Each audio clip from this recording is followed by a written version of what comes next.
mga katravel, morning mga idolo natin dyan. Ito, mag-ano tayo. Laga muna ako ng dahon ng avocado, jabana at saka yung dilaw na yung dilaw na luya. Ayan o, marami yan sa loob. Ito yun mga travel. Ayan o, mga tatanim ni ate ko. Kasi parang humahap din na naman yung sikmura ko. Ngayon mga travel, magtatanim tayo ng lansunis, buongon, tsaka yung mangga. May ano pa dito. Kakao. Yan, tatanim natin diyan mga travel.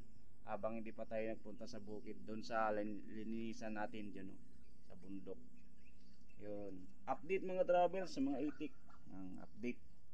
Ayan siya. Ang laki, hindi pa nangitlog. At saka update sa baboy ni Puloy.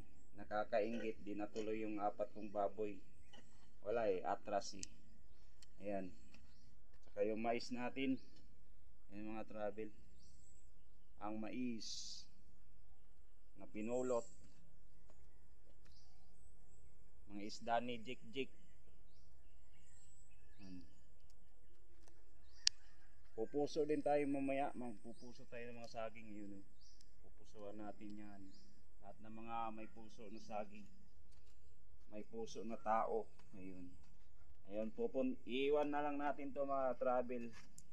Pupunta tayo doon sa magtatanim tayo mangga.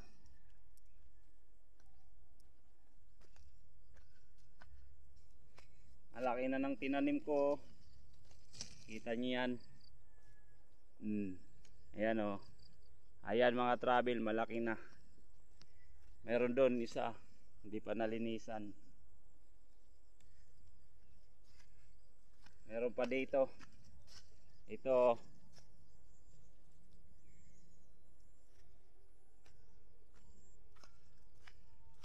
Ito.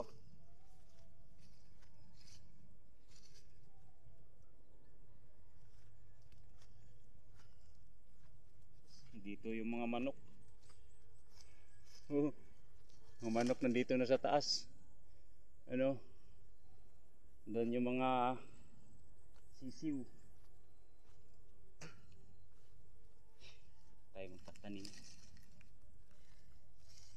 Yan, tataniman natin dyan mga travel lahat. Ito lahat. May yata 15 puno to. Ayan o. Kita nyo naman halo-halo. Natin to dito.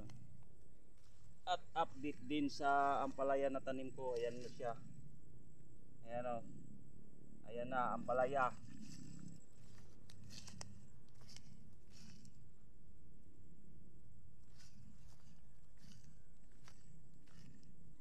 Yan ampalaya. Lilinisan natin mamaya yan ampalaya. At yung kalabasa natin, ito, laki na ng ampalaya ko mga travel Ang kalabasa.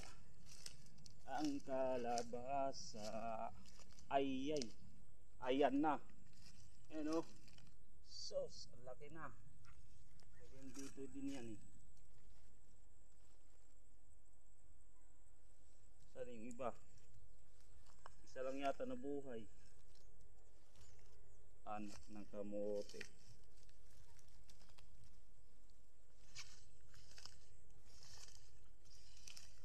Meron yan ito.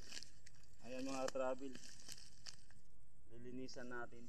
Okay, paki-like and share mga ka-travel yung video yung ginagawa natin tungkol sa mga paglilinis, pagtatanim, tsaka sa pag-travel natin. Thank you and God bless. Paki-like and share mga ka-travel.